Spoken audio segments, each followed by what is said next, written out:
Salut tout le monde, on se retrouve aujourd'hui pour une nouvelle vidéo et ça va être mon book haul gargantuesque du mois de septembre. J'avais dit le mois dernier que je comptais pas trop acheter de livres et puis finalement j'ai fait tout le contraire de ce que j'avais prévu. Donc c'est pas grave, j'ai une sacrée pile sur les genoux, j'espère que je ne vais rien faire tomber. Je vais vous présenter ça tout de suite puisque j'ai pas mal de choses à vous montrer. Alors, je vais prendre les livres comme ça me vient, c'est pas forcément dans l'ordre dans lequel je les ai achetés, donc c'est pas grave. Alors je vais commencer avec trois petits mangas que j'avais achetés chez Cultura. Je vais quand même vous les mettre dans l'ordre. Donc j'avais acheté le tome 2 de Flying Witch. Donc le tome 1 c'est Chloé qui me l'avait offert quand je suis allée en juin dernier pour son mariage. Elle m'avait offert le tome 1 et je l'ai lu il y a 2 jours. Et j'ai vraiment adoré et du coup j'avais décidé d'acheter le 2 et le 3. Donc je me suis acheté le 2, je l'ai dévoré. Je me suis acheté le 3, je l'ai dévoré également et j'adore les couvertures, je sais pas ce que vous en pensez. Donc ça c'est la couverture du 3, ça c'est la couverture du 2. Je les trouve vraiment très très beaux. Donc c'est très très court, ça se lit très très rapidement et ça parle de sorcellerie, mais vraiment c'est vraiment gentillet, c'est tout doux, c'est vraiment une lecture feel good. Je vous conseille vraiment cette série. Pour l'instant 3 tomes sont parus et le 4e va paraître au mois d'octobre. Donc je vais forcément l'acheter le mois prochain si mon budget me le permet. Ensuite un troisième manga que j'ai acheté c'est Tue-moi plutôt sous un cerisier. Donc c'est un manga, un one shot. Je crois que c'est le premier manga one shot que je lis. Donc j'aime beaucoup la couverture, c'est ça qui me l'a fait acheter. Alors je l'ai lu aujourd'hui même et c'est quand même une petite déception. Le résumé prévoit beaucoup de suspense, beaucoup de mystère et au final c'est une lecture assez sombre qui ne m'a pas vraiment plu. J'ai pas eu le temps de m'attacher au personnage, ça part un peu dans tous les sens et le trait de crayon ne m'a pas vraiment plu. Enfin je trouve que pour la jeune fille ça va mais je sais pas, ils auraient pu faire un effort quand même pour le jeune homme. Voilà, ça c'est le jeune homme. Enfin je sais pas, je trouve qu'ils auraient pu faire un petit effort. Mais bon voilà, c'est un manga qui restera pas longtemps dans ma mémoire et je compte d'ores et déjà le revendre. Ensuite je me suis acheté, ça c'était chez Leclerc.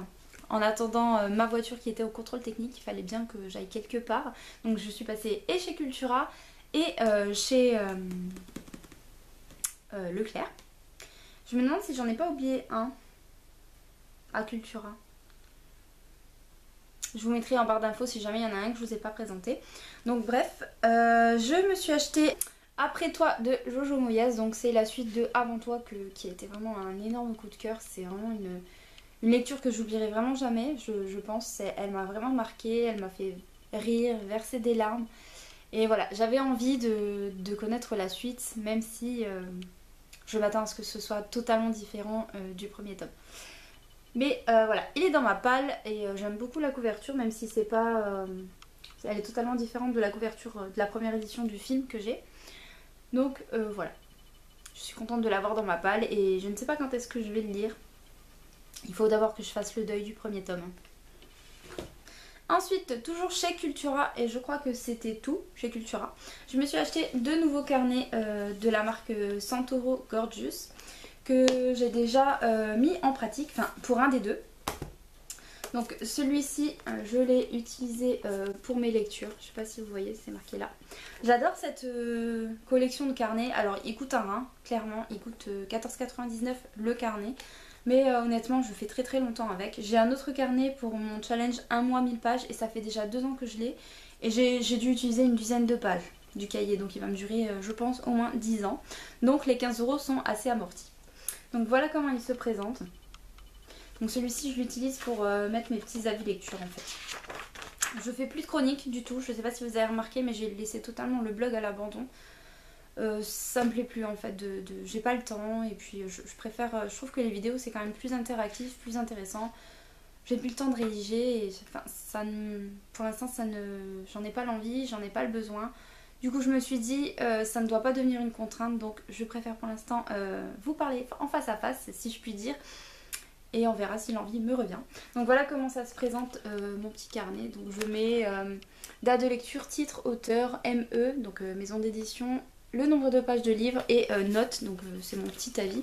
En général c'est la même chose que le commentaire que je mets sur Livre Addict, donc je l'ai quand même déjà bien entamé. Plusieurs pages, voilà à quoi celui-ci me sert. Et pour ce qui est du deuxième que j'ai trouvé très joli aussi, je n'ai pas encore trouvé d'utilité, donc je l'ai pris d'avance parce que j'ai l'impression... Il n'y a plus beaucoup de choix en carnet, il n'y avait que ces deux là. J'ai pas su choisir entre les deux, du coup j'ai pris les deux. J'ai l'impression qu'ils vont arrêter d'en vendre. Avant il y avait beaucoup plus de choix et là j'ai l'impression qu'il y en aura bientôt plus. Du coup je me suis dit tu vas t'en prendre un d'avance. Et je trouve que l'intérieur est très joli également. Donc voilà, il est bleu pastel et l'intérieur il est vraiment trop beau. Donc voilà pour les petits carnets. Ma passion carnet, c'est comme si j'en avais pas assez, n'est-ce pas? Si un jour ça vous intéresse que je vous fasse une petite vidéo sur toute ma collection de carnets et à quoi ils me servent, n'hésitez pas à me le dire dans les commentaires, je vous ferai ça avec plaisir.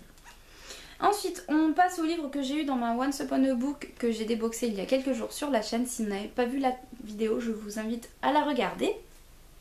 Donc j'ai eu L'autre côté du rêve de Ursula K. Le Guin, donc c'est de la science-fiction et c'est publié chez Le Livre de Poche. J'ai eu Alice au pays des merveilles de Lewis Carroll chez Le Livre de Poche jeunesse et j'adore toujours autant la couverture et les couleurs du livre.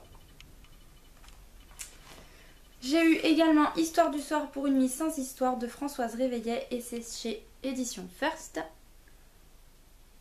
J'aime beaucoup, je trouve qu'il est simple mais il est beau ce livre. Le challenge du mois ce sera Rose de Thierry Lévy, donc c'est un récit publié chez Plomb. Je ne connais pas la maison d'édition. Donc voilà, c'est un témoignage historique. Donc il me fait un petit peu peur. Si vous avez vu ma vidéo, vous avez vu mes premières impressions.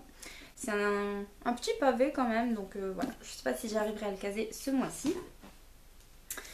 Et enfin, le dernier de la Once Upon a Book, c'était le challenge Cocooning. Donc c'est un album que j'ai déjà lu, aussitôt reçu, aussitôt lu. J'ai beaucoup aimé. Je trouvais les dessins assez caricaturaux, mais en fait ça passe très bien dans l'histoire. Une histoire toute mignonne qui parle de l'honnêteté. C'est vraiment une petite morale en fait. J'aime beaucoup. J'ai beaucoup aimé ce petit album. Donc très belle découverte. Et du coup j'ai déjà rempli mon challenge de ce mois-ci. Et j'ai hâte de savoir quel album on aura le mois prochain. Voilà, et donc je vous ai pas présenté ni le titre ni l'auteur. Booktube en carton. Donc c'était Le Petit Bossu chez Seuil Jeunesse et c'est écrit par Sabine Dufay, illustré par Sébastien Mourin. Et enfin, tout ce qui reste, c'est une commande chez Le Chat Noir. Oui, tout ça. Alors, pourquoi j'ai commandé chez Le Chat Noir? Tout simplement parce que j'avais envie de participer à un événement auquel on m'invite depuis presque 2 ans je crois, ou 1 an, je ne sais plus, mais ça fait un moment qu'on m'invite sur l'événement et à chaque fois je remets à plus tard ma participation et ce mois-ci j'avais envie. Et donc c'est un challenge en fait, un mois, une maison, un achat, ou un mois, un achat, une maison d'édition, quelque chose comme ça. C'est pour soutenir les petites maisons d'édition, que je trouvais ça super sympa de pouvoir soutenir les maisons d'édition. Bon, le Chat Noir commence à être assez connu quand même, mais c'est des livres qu'on peut pas trouver en librairie. Du coup je me suis dit j'ai envie de compléter d'une part mes sagas et de craquer tout simplement. Donc en fait j'ai craqué mon slip, mon porte-monnaie, mon compte en banque, tout ce que vous voulez, mais j'ai craqué. Et donc voilà. Alors ce que j'ai commandé. Alors il y avait une opération promotionnelle en fait, donc je vous ai pas dit, le challenge il est organisé par Vision Livre. Et donc elle crée un événement Facebook il me semble tous les mois. Donc ce mois-ci, le mois de septembre, c'était les éditions du Chat Noir mises à l'honneur. Et il me semble qu'ils essayent d'organiser en fait avec la maison d'édition participante chaque mois. Ils essayent de mettre en place des promotions. Et c'était le cas ici avec le Chat Noir. Puisque pour 3 livres achetés, vous en aviez 2 offerts. Donc c'était comment ils appelaient ça? L'opération 9/3 quarts. Comme petite référence à Harry Potter. Donc du coup voilà. Alors du coup j'ai eu le petit catalogue dans mon colis. Comment ne pas remplir sa wishlist. Ensuite j'ai eu des petits marque-pages que je vais vous montrer rapidement parce que sinon je vais vous spoiler ce que j'ai commandé. Puisqu'ils vous mettent quasiment un marque-page par correspondant au tome que vous commandez. Alors, je vais vous montrer ça dans l'ordre. Je me suis pris le tome 1, L'ours et la colombe, le tome 1 de Anna l'étoilée. C'est écrit par Ophélie Bruno, donc c'est chez Le Chat Noir. C'est des tout petits livres cette saga, mais j'aime beaucoup la couverture. Tous leurs livres de toute façon sont vraiment magnifiques. Donc voilà, je sais pas si on voit... ah bah c'est Alexandra Weibach, donc forcément que c'est magnifique. Voilà le tome 1. J'ai pris le tome 2, ils étaient vraiment pas chers, ils étaient je crois à 11,90, voilà, 11,90, tout fin, donc très très vite lu je pense.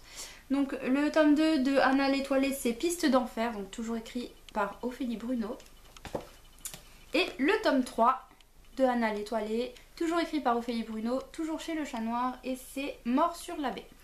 Je ne sais pas si c'est une trilogie ou si d'autres livres sont à paraître, je ne sais pas. En tout cas pour l'instant j'ai les 3 qui sont parus et je peux commencer la série tranquillement. Donc voilà pour les 3. Ensuite je me suis pris le tome 2 de Néa Chronicle Post-Mortem écrit par Jean Vigne. Voilà, j'avais... Oups, j'ai failli m'assommer avec le livre. Ça ce sera dans le bêtisier. Donc Néa Chronicle, le tome 2... Post-Mortem de Jean Vigne, toujours chez Le Chat Noir.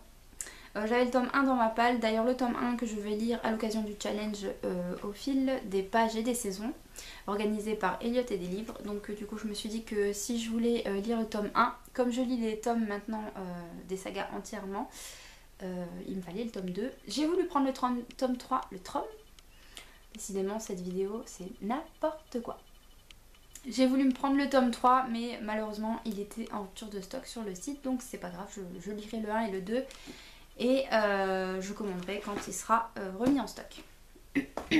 Pardon.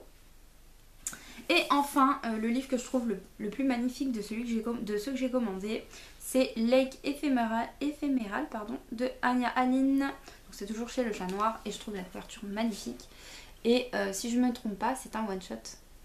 Il me fait super envie, je le trouve magnifique. Vraiment, tous leurs livres sont vraiment superbes. La couverture ici c'est Miesis. Miesis que il me semble j'ai déjà rencontré, si je ne me trompe pas. Et voilà, je trouve ça vraiment magnifique. Donc celui-là je pense qu'il sera très vite lu. En plus les en-têtes de chapitres sont décorées. C'est vraiment un travail éditorial superbe. Du coup... j'ai acheté 5 livres, vous vous doutez bien que j'ai eu mes 2 livres gratuits. Oups, j'ai tout fait tomber, bravo Amandine. J'ai choisi L'Ouroboros d'argent de Ophélie Bruno. Ça faisait très envie, je crois que ça parle de loup. Un loup-garou, voilà. Ça parle de loup-garou, donc du coup, comme c'est en plus la même auteure que Anna l'étoilée, j'avais envie de me dire... pourquoi pas tenter une autre saga, non, un autre livre écrit par cet auteur. D'autant plus que je crois que c'est Alexandre qui m'avait, donc de La fièvre littéraire de Delex, qui me l'avait fortement conseillé, donc maintenant il est dans ma palle. Et ensuite j'avais choisi La nuit des cœurs froids de Esther Brassac, toujours chez Le Chat Noir. Donc voilà, très belle couverture encore une fois, et c'est de Catherine Naudet cette fois-ci. Voilà, et ici je crois qu'on parle de vampire psychique. Voilà. Et on parle également de Nicolas Flamel, donc du coup petite référence à Harry Potter. Je me suis dit, ça va me plaire. Voilà, ça a l'air quand même assez glauque et sombre, mais bon voilà, je me dis que ça peut tout à fait me plaire. J'aime assez la mise en page avec la ligne en haut, je sais pas si vous voyez. C'est écrit assez petit nom, mais c'est assez... l'interligne est assez serrée, mais je pense pas que ce soit gênant à la lecture. Donc voilà pour mon gros book haul. Est-ce qu'on compte les livres? Est-ce qu'on les compte? Allez, on va se faire plaisir, ou alors on va se faire du mal, je ne sais pas. 1, 2, 3, 4, 5, 6, 7, 8, 9, 10, 11, 12, 13, 14, 15, 16. 16 livres.